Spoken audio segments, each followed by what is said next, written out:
Hee-Haw, Saturday night at 7, here on Channel 7.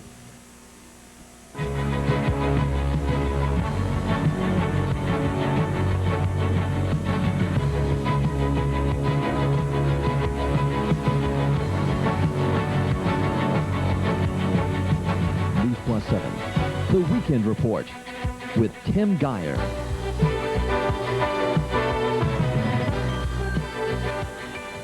Good evening, everyone. Fire prevention is in the news, and Sunday shoppers get down to business. But topping the news tonight, landfills that are full, and demolition debris and sludge disposals are problems many of our communities are struggling with. In Brewer, a weekend bus tour of 4 sites in that city by local and state officials, examining current and future environmental problems. One of their biggest concerns is the disposal of solid waste. I think that a lot of things are going to have to enter into the long-range picture. Recycling, of course, and an ash landfill for the Perk incinerator, and a regional solution to some of the demolition debris problems. Statewide, more than $1 billion has been spent on wastewater treatment since 1972. Government regulators and environmentalists say the Clean Water Act has failed to clean up coastal waters. The state is closing additional shellfish beds, and there is a growing sense that Maine will lose more of its coastal fishing and recreational resources unless stronger action is taken. A commissioner in the DEP says the agency hopes to have a strategy in place by spring for the next stage of coastal cleanup. One man is dead tonight and another hospitalized after a 2-car collision today in Liberty. Augusta State Police say 26-year-old Roger Bartlett of Liberty was killed when a car driven by 20-year-old Rodney Turner of Palermo crossed the center line and hit Bartlett head-on. Details are sketchy as to what caused the crash, but police say they are investigating. Turner was taken to Waldo County General Hospital and is listed in stable condition. The accident happened around 10 o'clock this morning on Route 3 in Liberty. It has been a bad week for fires. Since Thursday, 1 dead and hundreds of thousands of dollars worth of damage. With the holiday season upon us, fire officials are urging caution to prevent any further tragedies. When fire ripped through the Kentucky trailer of Mary Stewart Thursday night, the furnace was to blame. Friday's blaze in Orrington took the life of Bob Kerrigan and leveled the family's home. Investigators say cooking grease that caught fire on an electric stove was the cause. In Hamden Saturday, a toaster was responsible for heavy damage to a portion of the Larry LaPointe residence. These fires were probably not preventable, but every year at this time, a number of fires are caused when Christmas trees and decorations catch fire. Experts say prevention is the key. Be aware of the fire dangers of them and take precautions against the fire. Keep them watered. Keep any type of flame source away from the trees, smoking materials, candles, that type of thing, especially during parties. And remember, it is dangerous to throw that old wrapping paper into the fire. Bear in mind that wood stoves and fireplaces is not the proper place to dispose of that type of material. We see a lot of chimney fires, in and around that time because of that activity. With your chimneys and wood burning, be sure they're cleaned out. And if you still need to do some Christmas shopping, think safety. Smoke detectors are always important. They make good Christmas gifts. If you've given them in the past, then give a battery this year, replacement battery. One other word of caution, make sure exits out of your house are not blocked by the Christmas tree. 1 week from today, stores will be closed and families will gather to celebrate Christmas. Well, some people are exhausted with the holiday shopping and can't wait for next Sunday, but others would like the season to last a little bit longer. Newsplus 7's Mark Finneran talked with some shoppers and store owners about the Christmas crunch. It's hard to believe, but with neither snow falling on the ground nor music in the air, Christmas is still less than a week away. During this holiday season, the blue laws have been lifted, enabling shoppers to enjoy that extra day of spending money. Now, at the Grasshopper shop in Bangor, it has extended its hours due to the booming business. Business has been really good. We had one of our busiest days yesterday.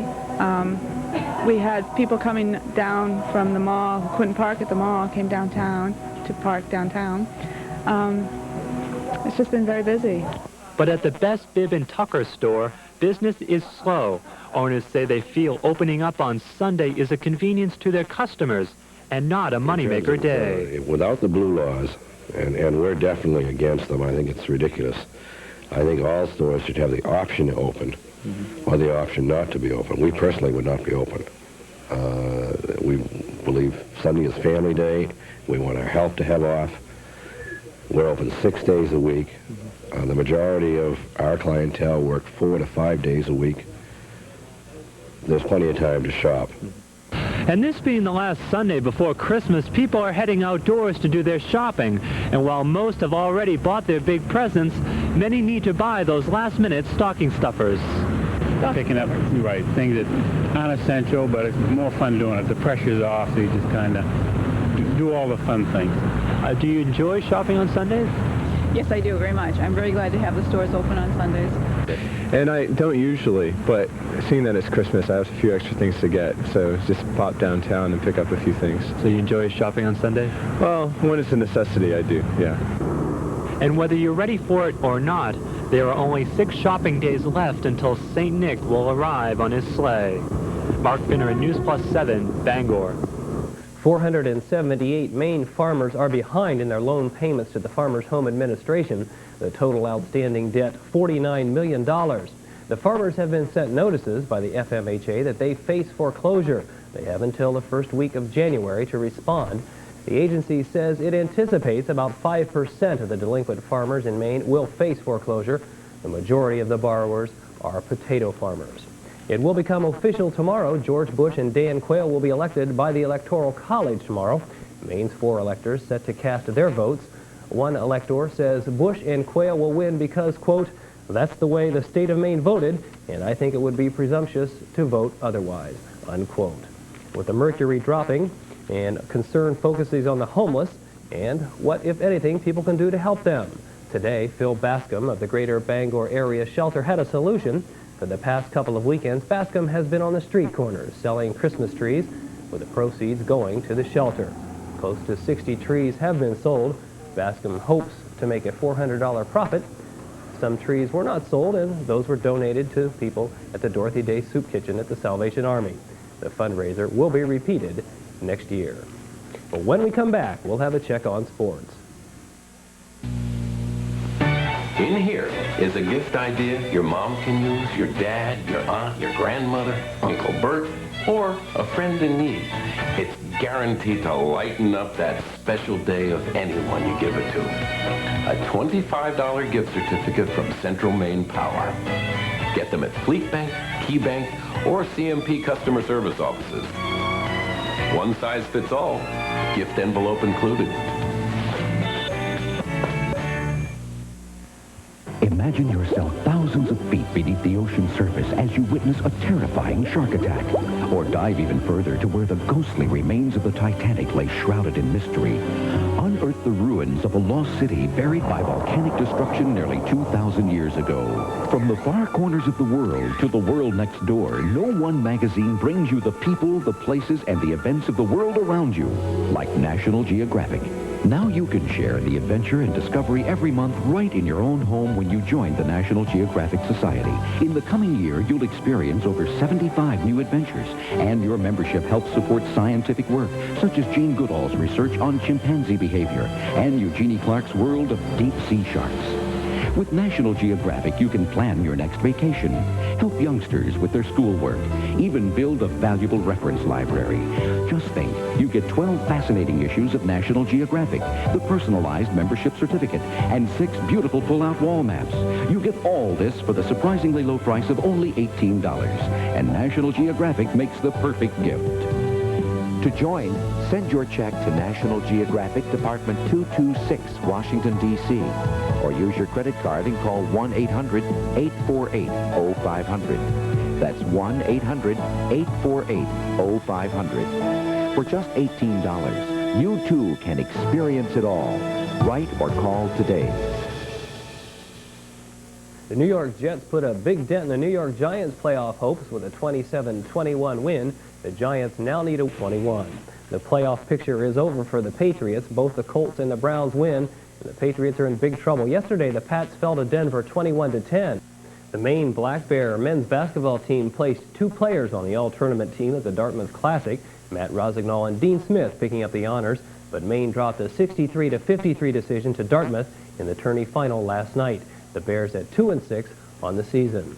The Maine women's basketball team had better luck last night in their semifinal game against Harvard, 89-77 in the Augusta Classic. But today, the Lady Black Bears dropped it to Georgia Tech in the championship game, 82-62. Rachel Bouchard named to the all-tournament team. She had 15 points today. The Boston Celtics host the LA Lakers tonight at the Gardens. The Green in 3rd place in the Atlantic Division at 11-11. The Lakers lead in the Pacific Division at 16-6. Meanwhile, the Bruins dropped a 4-2 loss to the Quebec Nordiques this afternoon. Well, still to come, the weather forecast and a look at a new drug program for kids. But first, let's check out the scoreboard.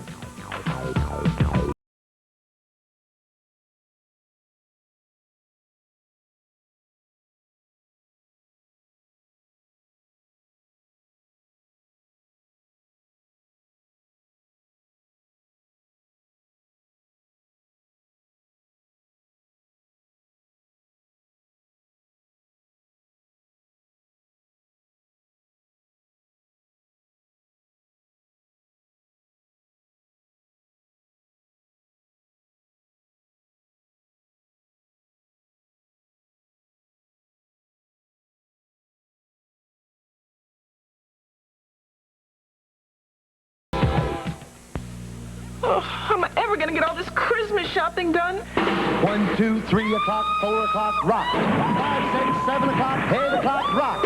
Even though Christmas is just around the corner, relax. Zare is open 24 hours until Christmas Eve with a life-saving last-minute Christmas sale. Merry Christmas!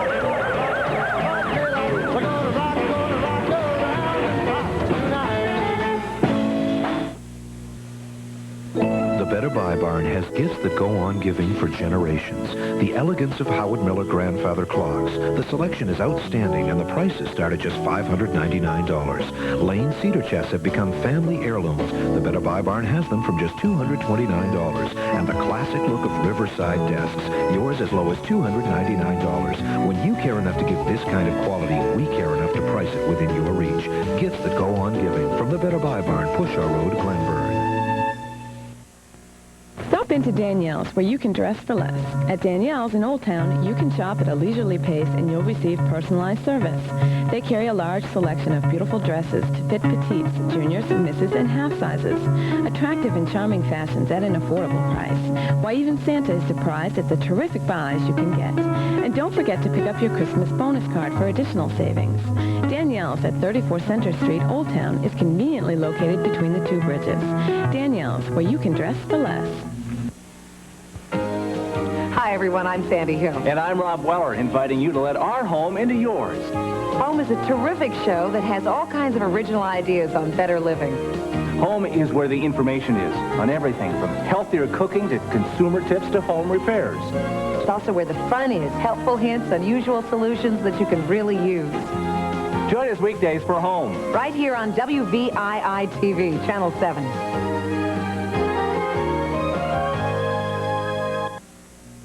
In the weather department, cold is the word with no snow in the forecast. First, the marine forecast from Eastport to the Merrimack River.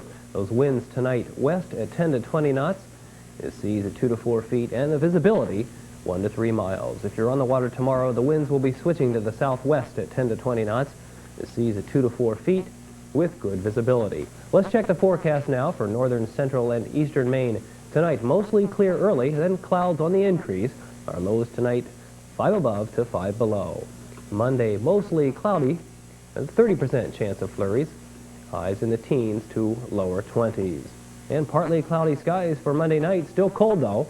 Lows 0 to 10 above. And Tuesday looks like a nice one. Still no snow in the forecast. It'll be clear Tuesday with highs in the 20s. The problem of drug abuse in our schools is a serious one, but a new program just might make a big difference. Tonight on Profile, so let's find out about Project DARE. Hi everyone. Tonight we're going to be talking about Project DARE, Drug Abuse Resistance Education. It will be implemented in many Maine schools around the state. We're going to talk about that tonight. My special guest to my immediate right is Deputy Wayne Cravasseret from the Penobscot County Sheriff's Department, Officer Don Winslow, and Officer Dan Frizzell of Bangor Police Department. Thank you all for joining us tonight. First question I'm going to throw out, and I'll throw it out to Deputy first, is what exactly is Project DARE? It's a major undertaking by law enforcement agencies, isn't it? Yes, DARE is presently in over 40 states. We trained 38 officers at the Maine Criminal Justice Academy recently. Bangor sent 2 officers, Penobscot County sent 3. It's a unique program involving police officers in the classroom. Don Winslow, how effective will that be? Tell us what the process is going to be like. A police officer like yourself will go in schools and talk about drug abuse, that type of thing? That's the basic concept, Ron. What we're trying to do with Project DARE, it was developed in 1983 by the Los Angeles Police Department in conjunction with the Unified School District out there. The idea behind DARE is to attack the demand side of the drug problem. We've pumped a lot of money and a lot of programs to deal with the supply side of drug abuse, and in our generation and the generations to follow, we're not going to see an end to the drug problem attacking the suppliers. Project DARE goes after the demand side of the drug problem. We're trying to get a generation of children that can say no to the use of drugs when they get the pressures to use drugs. So we're talking about a real educational project here. That's right. There's 17 weeks of instruction. Each 5th grader in our community and each exiting elementary level student in other areas will be receiving a minimum of 17 hours of instruction. That's the way the program is designed. Dan Frizzell, you haven't started going into classes yet. You'll be doing that starting in January. What, when you're going to like an elementary school, how do you bring up things like drug abuse and alcohol abuse to people who are 8, 9 years old? Is that something they really can relate to at that age? Yes, surprisingly enough, if you talk to kids on this level, which we all 3 have, those kids are aware of where the drugs are, what types of drugs are being used, and they're fully have an understanding that there is a drug problem. Many of those kids have told us that they've had some pressure already at that age to take drugs. It's kind of unfortunate you have to go into a 5th grade class and tell them that, listen, as you get older, you may get hit with some pressures, some hard pressures, to drink a beer or to smoke a marijuana cigarette or what it might be. Those kids are well aware that there's a problem that does exist. Now, you may have noticed here on our table here we have all kinds of items. This isn't a party or anything with balloons, but everything here has to do with Project DARE. We have balloons, a coffee cup, bumper stickers, ruler, nice T-shirt over here, and a bear type thing. Don, tell us a little bit about all these type of items. What's the deal with this? Along with the curriculum, where there's a lot of information that goes into this program that we'll be giving to the kids, the things that you see on the table here, the bumper stickers and the coffee cup and the like, are items that the kids can really relate to, and we can use them as rewards for their educational experience, if you will. And that's what most of that stuff is. We also use it to promote the project. We want to make people aware of what's going on. I think a lot of parents and everybody will be hearing a lot about DARE when the students come home from school, particularly after we've started this program. They'll be talking a lot about it, and we'll use this as ways to get the word out to people and make everybody aware. Another unique thing about Project DARE is it's not just a police department program or just a school department program. It's a joint effort between the two, which is the first of its kind in our community and in several of the communities in the state that'll be starting this. What we're trying to do is involve the parents, the teachers, and the police department all as one unit. We've all been working for the same goal, to try to get a drug-free society, but it seems that we all go in our own little directions to attain that goal. With Project DARE, it's an involvement of all 3, the parents and the teachers and the police, to try to reach that goal together. About 4 weeks into the program, we'll be holding a parent night at the school, and we'll teach about an hour and a half to the parents some parenting skills. There's a film that goes along with it, and we'll be showing them what we're teaching their children in school, and that way we encourage them to be consistent with what they're telling them at home to support the things that we're teaching them in the classroom. Wayne, you'll be basically working with the schools in the rural districts around Penobscot County.